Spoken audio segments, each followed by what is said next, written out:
appearing for alias Amanda. President. Salamat, Attorney Ayan. Yes, Ms. Amanda, please proceed. Good morning, Honorable Chairperson Risa Hontiveros and other honorable members of the committee. Ako po si alias Amanda. Ngayong umaga po ay babasahin ko ang aking salaysay na dati ko na rin na-idetalye sa affidavit. Isasubmit ko rin po ang affidavit na yan sa ating chairperson. Dati po akong full-time miracle worker ng Kingdom of Jesus Christ, the name above every name, ni Pastor Apollo C. Kibuloy. Gagamitin ko po ang abbreviation na KJC. Pinagsamantalahan ako ni Pastor Kibuloy bilang minor de edad na pinaniwala nila ako na hindi dapat questionin ang pagsasamantala niya dahil mali na questionin ng ama. Namulat po ako sa KJC ministry dahil sa aking ama na masugid na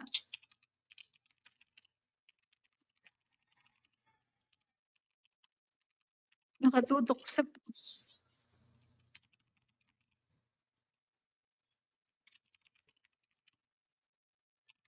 Okay lang po, Ms. Amanda. Take your time po.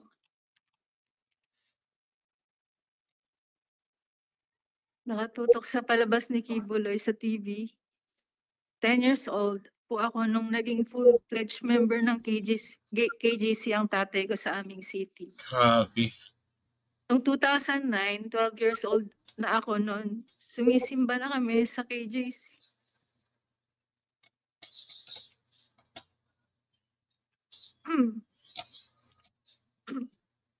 Ms. Amanda, bago kayo magpatuloy, nais ko lang i-acknowledge ang presensya ni Senador Estrada. Salamat po sa pagdalo ninyo, Sen. Yes, Ms. Amanda, patuloy po.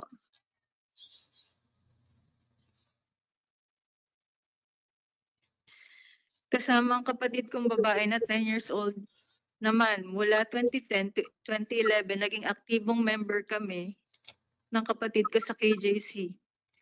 2012 na binyagan o na-baptize na kami under KJC rights at mula noon, official members na kami. Dito na nagsimula yung pamamalimos kung kani-kanino, pangangaroling, pagbebenta ng OTAP at yung pagbibigay ng mga sobre para sa mag-solicit. Bata pa kami noon, kaya wala kaming magawa. Kundi sundin ang coordinator kaysa naman ipatawag sa KJC office, mapagalitan at mapapalo kami. Noong December 2012, nirecruit kami ni Marlon Rosete para mangaroling kasama ang group niya na ang tawag ay Psalms of David Orchestra. Sabi niya sa amin, kakanta kami sa harap ni Pastor Kibuloy sa bahay niya sa Quezon City. Doon yun sa KJC Compound, Mozart Street, Greenville Subdivision, Barangay Sauyo, Novaliches, Quezon City. First time namin ng kapatid ko na makilala noon si Kibuloy. Pero nung nakita niya kami ng kapatid ko, ang sabi niya, oh, ito yung magkapatid, kasama pa ang aming apelyido. Noong January 2013, sinabihan kaming magkapatid ni KJC Minister Aline Balmes na naimbitahan daw kami ni Kibuloy na mag-attend at kumanta sa open field concert sa Davao City. Kaya nagpunta ako, ang kapatid ko at ang nanay ko at isa kong kapatid na lalaki sa Davao City, kung saan nakasama ulit namin si Kibuloy for the second time. Pagkatapos ng concert, inimbitahan ako na maghapunan kasama si Kibuloy, kasama ang isang babae na si Ingrid Canada. Doon ni-recruit kami ni Ingrid, kami ng kapatid ko na maging full-time workers. Ang sabi sa amin, bibigyan kami ng libreng paaral sa Jose Maria College or JMC. At magkakaroon ng allowance, may free board and lodging. Ang sabi pa, magiging party daw kami ng choir group ni Kibuloy at makakasama daw sa mga palabas niya sa live TV. Makakasakay daw kami sa eroplano ni Kibuloy, makakapag-travel daw kami ng libre. At doon po pumayag ang aking ina. Noong July 2013, 16 years old na ako nito, na-promote kami bilang close-in pastoral. Sa puntong ito, nilipat kaming magkapatid sa isang dorm sa loob ng KJC Davao Compound. Pagtungtong ko ng 17 years old, Mas naging masela na ang ipinapagawa nila. Tanda ko pa September 1, 2014, kasi kakatapos lang ng tribute program ng KJC, tutulog na sana ako, pero sabi ng isang kasamang pastoral worker, magpunta daw ako sa dining area ng Bible School dahil pinapatawag daw ako ni Jacqueline Roy. Pagpunta ko Pagpunta ko doon, andun nga si Jacqueline Roy, pero walang ibang tao sa dining area. Madilim at tahimik na kasi oras na ng gabi. Tulog na yung ibang mga kasamahan namin. Kinausap ako ni Miss Roy. Ang sabi niya sa akin, Amanda, connection mo ito sa amahan. Privilege na mapabilang sa pastoral, isanctify mo ang sarili mo. Sabi niya, parte daw ng trabaho ng Ministry of the Pastorals na imasahe si Kibuloy. Sabi niya, special privilege daw ito dahil hindi naman daw lahat nahawakan at nakakalapit sa anak ng Diyos.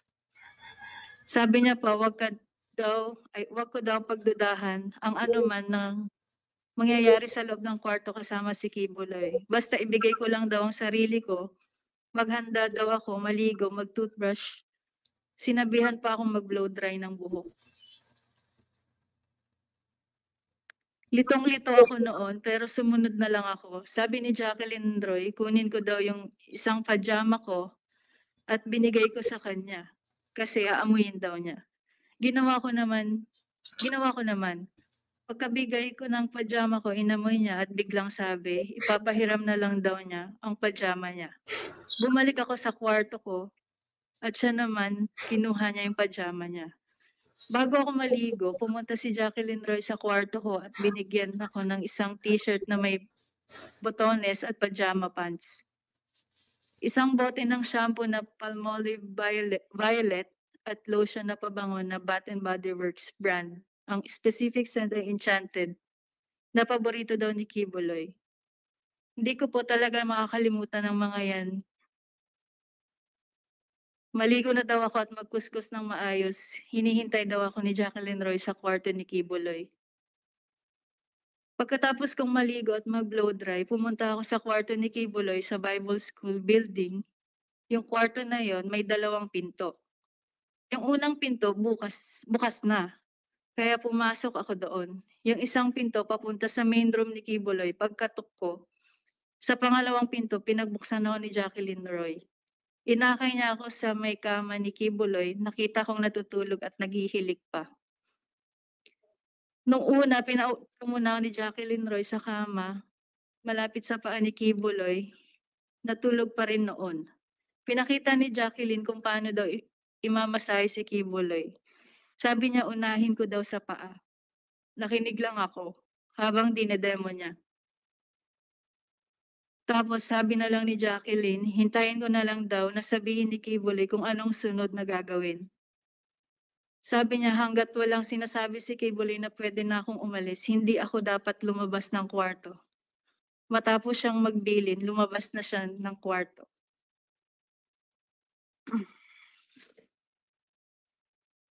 Pagkaalis ni Jacqueline, sinimulan ko na yung pagmamasahe hanggang sa namasahe ko na ang paa at likod niya. Inaantok na ako that time kasi halos 1 AM to 2 AM na po siya. Gising na si Kibuloy nito tapos sinabihan niya ako na umupo daw sa gitna ng kama. Sumunod lang ako sa instruction, umupo ako na naka-cross legs. Nung itutuloy ko na dapat ang pagmamasahe, tumayo siya at umupo sa harap ko. Akala ko ano yung tumayo. Sinimulan niyang tanggalin ang butones ng t-shirt ko hanggang sa tuluyan niya tinanggal ang buong t-shirt ko. Sabi niya, tumalikod daw ako. Sumunod lang ako doon at tinanggal niya ang aking bra. Pagkatapos hinawakan niyang balikat ko at hinila pahiga sa kama. Nung nakahiga na ako, pumaibabaw sa si Kibuloy tapos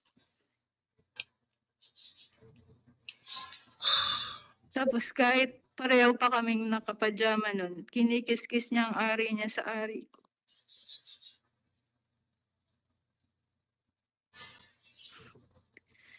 Sinimulan niyang halikan ng leeg ko, Yes. nanigas na ako ng husto. Gusto kong sumigaw ng tulong at tanungin kung ano ang ginagawa niya. Pero naalala ko na bawal akong mag-question. Paumanhin po, Madam Chair, pumaselan ito. Halaw po ito sa aking sinumpaang salaysay.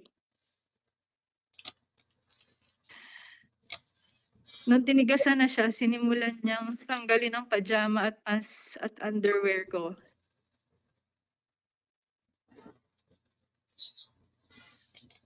Sinipsip niya ang dibdib ko, tinanggal din niya ang pajama pants at brief niya na nanginginig na ang katawan ko sa takot at nakatitig lang ako sa kisame. Pinipigilan ko na lang ang mga luha ko dahil sobra akong nagulat at walang magawa.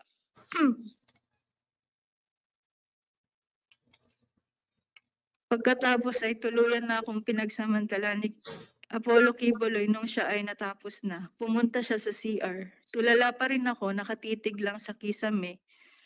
At dito nagsimula na akong umiyak. First time ko kasi ito. Ang dami kong tanong pero inisip ko na lang para makampante na baka ito ang kalooban ng Ama sa buhay ko.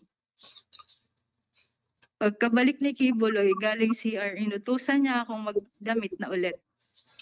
Umupo ako sa sulok ng kama at patuloy ang pag-iyak ko. Tapos tinawag ako ni Quiboloy. Sabi niya, Amanda, umiga ka dito sa tabi ko at matulog ka na.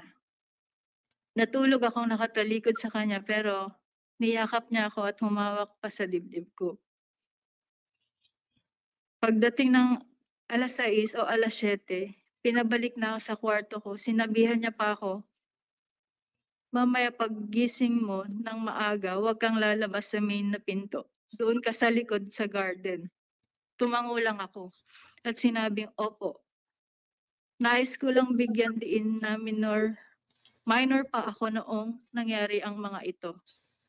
Mula noon ay inobserbahan ko na ang mga miyembro ng close-in pastorals. May isang pastoral lagi na maliligo, magbibihis at gagamit ng kaparehong shampoo at body wash na ginagamit ko. Tulad rin sa naranasan ko, babalik ang pastoral mga alas 6 o alas 7 ng umaga. Mula noon, gusto ko na talagang umuwi sa amin. Hindi ko naintindihan ng KJC ministry. Noong 2016, may misa sa open field sa loob ng compound ni Quiboloy. Habang nangangaral siya, hiniram ko ang telepono ng isa ko pang kasamahan at tinawagan ko ang nanay ko na saktong nasa airport noon. Napaiyak ako habang nagmamakaawa sa nanay ko na balikan ako sa compound. Pagdating niya, napaiyak ako ulit. Nanghingi ako ng pamasahe kasi sabi ko, gusto ko nang umuwi at sabihin sa kanya ang mga totoong nangyayari. Pagkaalis ko sa KJC, pumunta naman ang nanay ko sa Davao City para i-rescue ang kapatid ko. Pinahirapan nila ang nanay ko.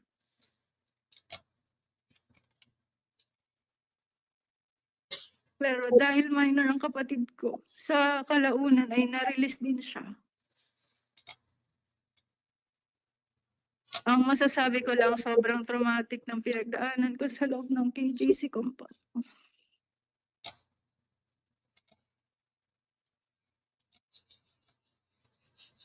Hanggang ngayon, hindi pa rin ako naka-recover. Hindi nila nilalabas ang aking transcript of record sa JMC. Grabe. Ang paaral ng pag-aari ni Kim.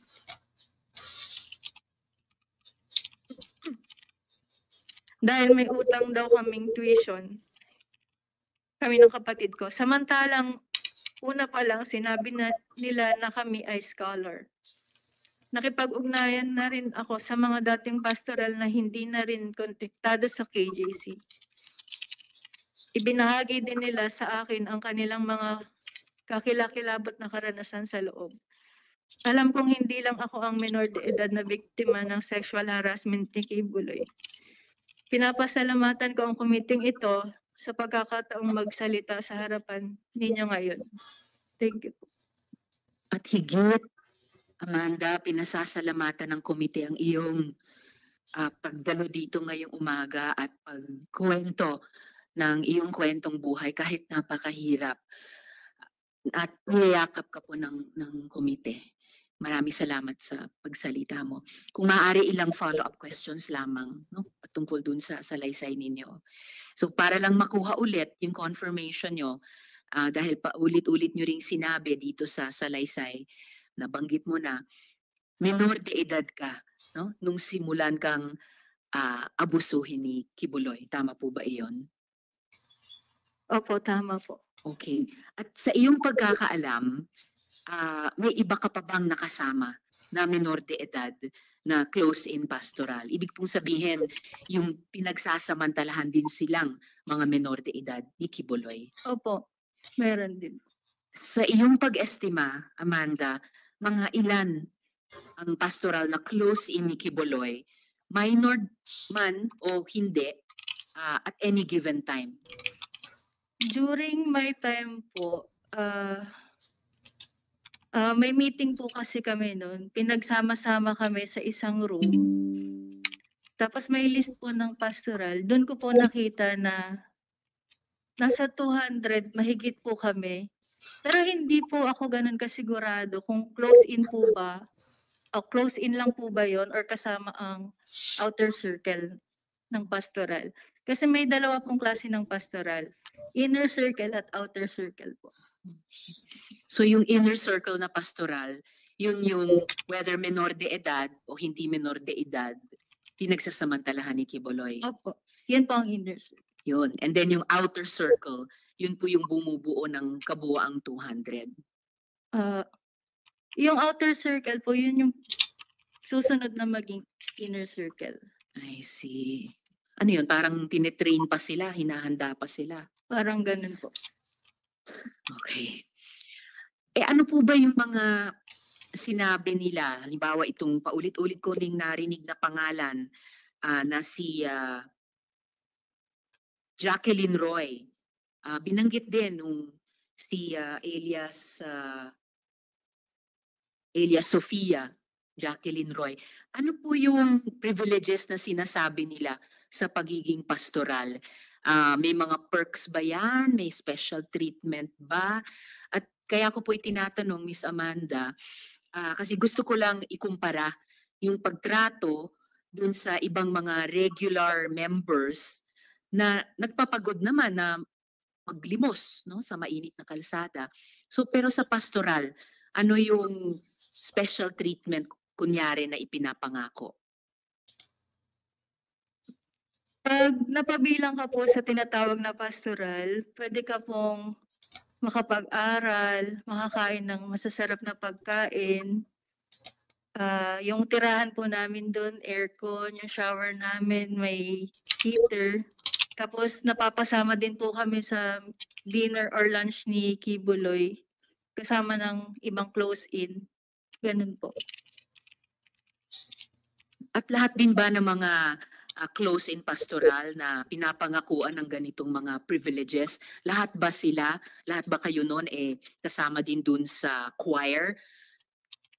Opo, kasama po kami. Paano kung hindi marunong kumanta? Design lang po yung iba sa likod. Okay, so Hindi basta naman po lahat may hawak ng mic. Yun po. At ito nga, mabalikan natin yung narinig ko sa inyo, narinig ko kay Elias Sofia na pangalan. Sino naman yung Jacqueline Roy na yan o Ate Jack na yan na binanggit sa video at banggit nyo rin sa inyong salaysay? Siya po yung ate-ate namin na bridge po namin bago kami mag-report kay Kibuloy po. So siya yung nagtutulay sa inyo Opo. patungo sa pagiging close-in pastoral. Tapos may mga instruction po siya na magdasal po muna kami bago namin iharap yung sarili namin kay Kibuloy.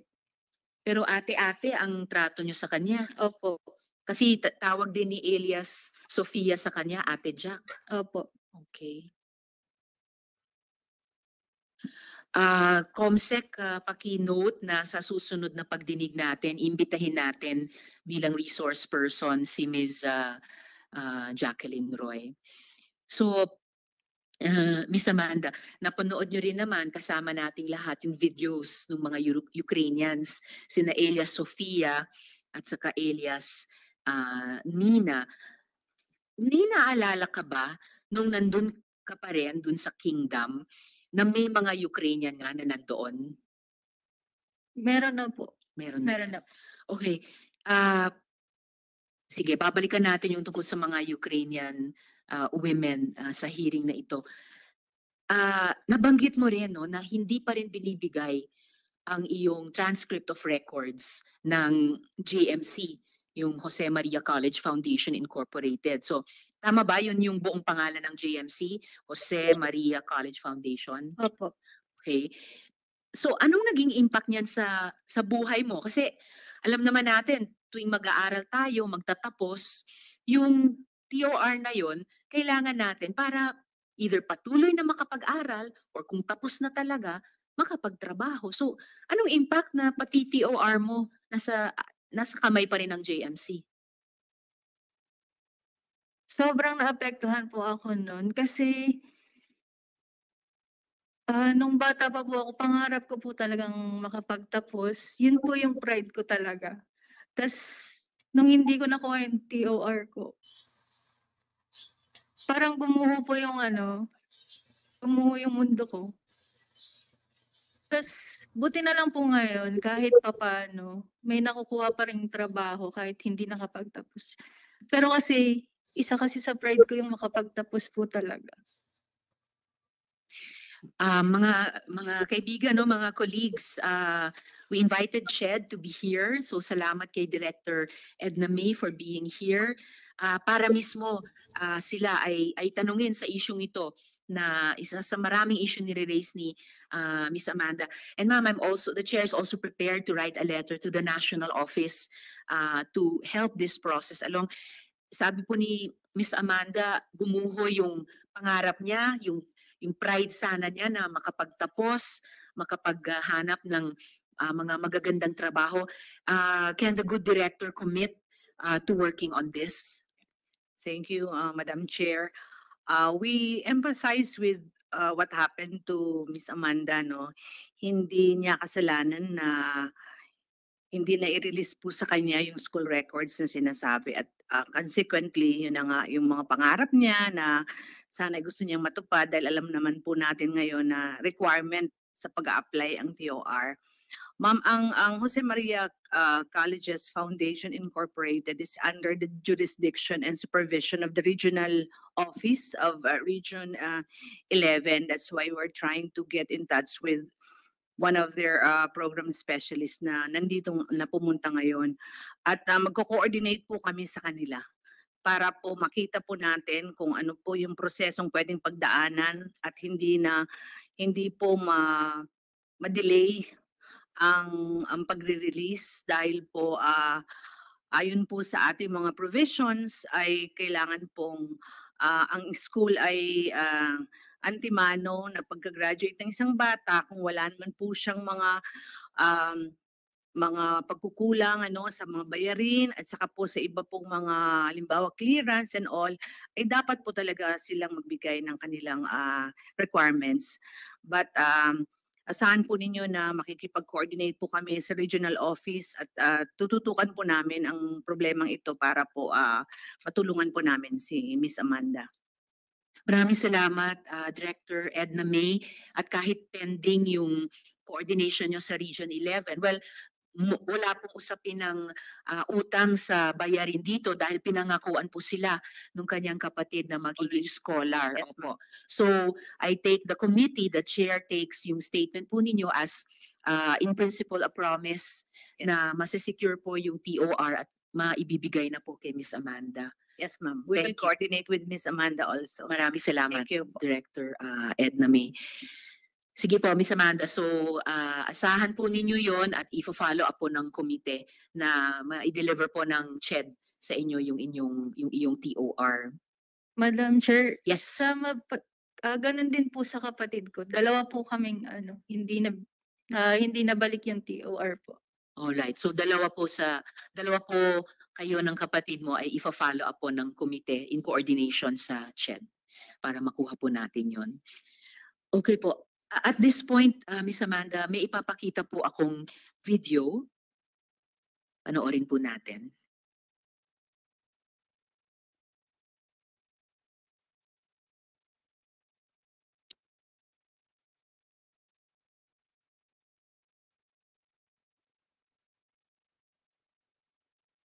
Mag-iingat kayo ngayon. Mag-iingat kayo ngayon. Kayo yung nasa Facebook, nasa internet, nasira ng sira sa aking pangalan. Hindi ko na kayo papayagan. Sino man kayong grupo kayo, hahabulin ko kayo. Meron akong maraming kaibigan dyan sa NBI na pwede kayong tuntunin. Sige pa, pasimula na tayo. Gera ang gusto nyo, gera tayo.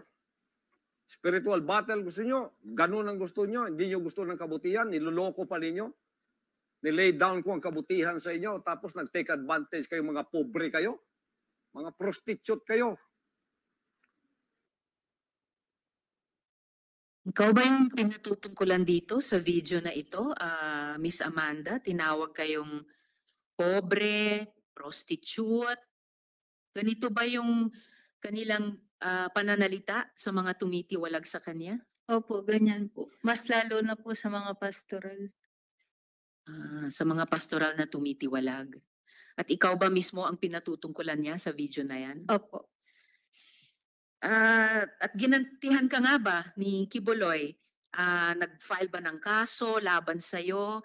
O yung ibang mga miyembro ng pamilya mo, mayroon bang ginawa rin sa kanila? Opo, at pending pa po yung cyber libel na kinaso po nila sa akin. Kinasuhan ka ng cyber libel? Opo. Okay. Tapos sa family ko naman po, marami pong nangaharas through messenger po. Chinachat po kami ng mga members, tapos sinasabihan po kami ng yawa, tapos blasphemer po. Alam ko yung salitang yawa, napakasakit na mura yon, no? Sa lengguaheng Bisaya. Ano yung huling sinabi nyo? Blasphemer. Blasphemer. So kayo na nga itong inabuso, kayo pa yung inaabuso ngayon, at kayo pa yung kinasuhan, Opo. cyber libel, at hinaharas pa sa social media. Alright. Very well noted yan ng komite. At this point, Miss Amanda, maraming salamat. Kung kaya nyo pa, just let the chair know. Kung hindi, pero kung kaya nyo pa, baka mamaya kung bumalik at dumating yung iba ko pang mga kasama ay baka may tanong sa inyo. But just let the chair know kung ano yung kaya mong gawin. Okay po, Madam Chair. Maraming salamat, Miss Amanda.